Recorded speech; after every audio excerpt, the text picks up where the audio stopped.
नमस्कार दोस्तों, मैं राजकुमार मौर्य प्रखर इंडिया यूट्यूब मंच पे आपका स्वागत है। उत्तर प्रदेश में 2027 के विधानसभा चुनाव के लिए समाजवादी पार्टी ने अपनी तैयारी तेज कर दी है। आज की इस वीडियो में आपको बताने जा रहे हैं समाजवादी पार्टी रायबरेली लोकसभा क्षेत्र के अंतर्गत आने वाली रायबरेली विधानसभा सीट पर किसको टिकट देने जा रही है। रायबरेली सदर का सियासी समीकरण क्या है, पूरी वीडियो को देखिए। चैनल पर आप पहली बार आए हैं तो चैनल को सब्सक्राइब करके आप हमारा सहयोग जरूर दीजिए। सबसे पहले आपको मैं बताना चाहता हूं कि लोकसभा का जब चुनाव हो रहा था दोस्तों, तो आपको याद है हमारे देश का जो मीडिया है वो लगातार एक तरफा बात कर रहा था कि भारतीय जनता पार्टी अब की बार अमेठी को भी जीत लेगी और रायबरेली को भी जीत लेगी। आपने देखा होगा संकेतों के माध्यम से, और आपने देखा रायबरेली में राहुल गांधी अंतिम समय पर जब चुनाव मैदान में उतरे तो उसके पहले बातें हो रही थी कि राहुल गांधी डर रहे हैं, राहुल गांधी हार से बौखला गए हैं, तमाम चीज़ें ऐसी हो रही थी। लेकिन राहुल गांधी जब चुनाव लड़े 3,90,000 से ज़्यादा वोटों के अंतर से बीजेपी को रायबरेली में हराया। अमेठी में भी कांग्रेस ने चुनाव जीत लिया।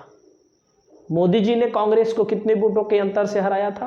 कांग्रेस ने तो अपना एक छोटा सा कार्यकर्ता मैदान में उतारा था, कोई बड़ा नेता नहीं उतारा। बीजेपी ने तो मंत्री को उतारा था। तो आप समझ सकते हैं, वहाँ पर अमेठी में केंद्रीय मंत्री और यहाँ पर राज्य सरकार में मंत्री दिनेश प्रताप सिंह को मैदान में उतारा गया था। तो जो मैं आपको बताना चाहता हूँ दोस्तों, समाजवादी पार्टी को, कांग्रेस को अगर उत्तर प्रदेश में भारतीय जनता पार्टी को रोकना है तो गठबंधन बहुत जरूरी है। कौन सा गठबंधन? कांग्रेस और समाजवादी पार्टी का। और इस गठबंधन में सीटें भी ऐसी होनी चाहिए, एक सम्मानजनक सीट कांग्रेस को भी मिल जाए, 40-50, 100 वगैरह सीट पर हम थोड़ा सा असंतुष्ट हैं, क्योंकि अगर 100 सीट दे देंगे तो कांग्रेस के पास ज़्यादा लड़ने लायक प्रत्याशी नहीं है। ये सच्चाई है, ज़मीनी हकीकत है। हाँ, जो मजबूती के साथ चुनाव लड़ सकते हैं उनको टिकट मिलना चाहिए। जैसे कि आपने देखा लोकसभा में कांग्रेस ने 17 ले ली, पहले 11 दी जा रही थी, 17 ले ली, लेकिन ठीक से चुनाव लोकसभा में भी कांग्रेस नहीं लड़ पाई। तो गठबंधन होना जरूरी है। लेकिन जो रायबरेली की सदर विधानसभा सीट है भैया, वहाँ पर क्या होगा? रायबरेली की सदर विधानसभा सीट के लिए कांग्रेस और समाजवादी पार्टी में लड़ाई होगी। कांग्रेस कहेगी हम लड़ेंगे, समाजवादी पार्टी कहेगी हम लड़ेंगे। तो यहाँ पर कौन उचित है लड़ना? समाजवादी पार्टी का कैंडिडेट कैसा है यहाँ पर, कांग्रेस का कैंडिडेट कैसा है यहाँ पर चुनाव लड़ने के लिए? तो मैं आपको बताना चाहता हूँ दोस्तों, इस समय अदिति सिंह भारतीय जनता पार्टी की विधायक हैं। इनके पिता अखिलेश प्रताप सिंह कांग्रेस के बहुत ही बड़े कद्दावर नेता थे, बहुत ही मजबूत नेता थे। यह सच्चाई है, इससे कोई भी व्यक्ति इग्नोर नहीं कर सकता। 2017 में अदिति सिंह चुनाव लड़ी थी कांग्रेस के टिकट पर। सपा कांग्रेस का गठबंधन था, याद रखिएगा हमारी बात को, 2017 में, और चुनाव जीती कांग्रेस से। लेकिन 2022 आते आते इन्होंने बीजेपी की तरफ अपना रुख मोड़ लिया, बीजेपी से चुनाव लड़ी और बीजेपी से भी चुनाव जीती। लेकिन जो जीत हार का अंतर था वो बहुत कम रह गया, यानी कि थोड़ा सा और झटका लग गया होता तो कांग्रेस समाजवादी पार्टी से अदिति सिंह चुनाव हार जाती। तो समाजवादी पार्टी का कौन सा कैंडिडेट था 2 नंबर पर, कितने वोटों से हार गया था, और उसके अलावा यहाँ का समीकरण क्या कहता है, मैं आपको इस वीडियो के माध्यम से बताना चाहता हूँ। इनका नाम है दोस्तों RP Singh, RP Yadav, Ram Pratap Yadav. Samajwadi party के बेहद मजबूत कैंडिडेट है, बेहद मजबूत कैंडिडेट है। कैसे मजबूत है इसके बारे में भी मैं आपको बताने जा रहा हूं। सबसे पहले आपको मैं जातिगत समीकरण थोड़ा सा हल्का फुल्का बता देता हूं दोस्तों। यहां पर दलित आबादी जो है, एससी आबादी 1.25 लाख से ज्यादा है। कितना? और यह आबादी कांग्रेस को, समाजवादी पार्टी को, इंडिया गठबंधन को वोट दी थी 2024 के लोकसभा के चुनाव में।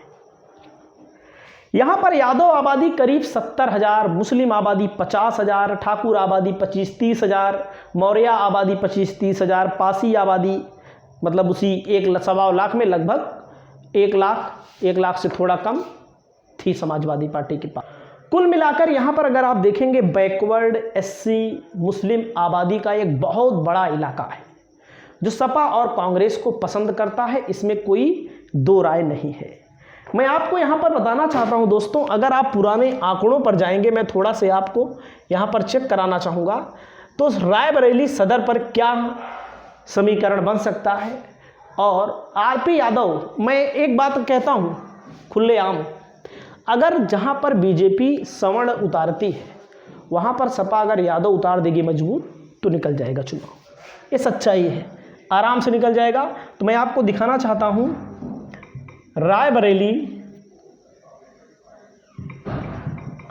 रायबरेली सदर विधानसभा, क्योंकि यह विधानसभा पिछली बार समाजवादी पार्टी नहीं जीत पाई थी, बाकी बीजेपी का सूफड़ा साफ हो गया था रायबरेली से, एक ही विधानसभा रुक गई थी। रायबरेली में आप देख सकते हैं दोस्तों, बीजेपी से अदिति सिंह लड़ी, 1,02,000 वोट मिला। राम प्रताप यादव चुनाव लड़े, 95,254 वोट मिला। कांग्रेस को 14,000 वोट मिला। तो आप लोग समझ सकते हैं कांग्रेस यहाँ पर अगर सामंजस्य के तहत, देखो जो चुनाव लड़ना है लोगों को, रायबरेली हो, अमेठी का जिला हो, कोई भी जिला हो, ये लोग अगर वाकई में अपनी पूरी ताकत झोंक कर चुनाव लड़ते हैं तो यहाँ पर भाजपा खाता होता नहीं खुल पाएगी।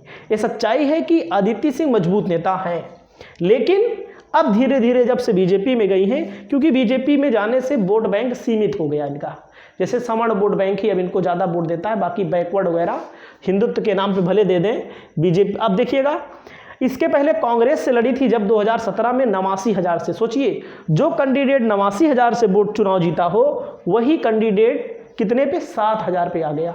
वहीं पर 2012 में देखेंगे तो अखिलेश प्रताप सिंह चुनाव लड़े थे, पीस पार्टी, अखिलेश कुमार सिंह यहाँ पर चुनाव लड़े दोस्तों 29,000 वोटों से। राम प्रताप यादव तब 2 नंबर पर थे।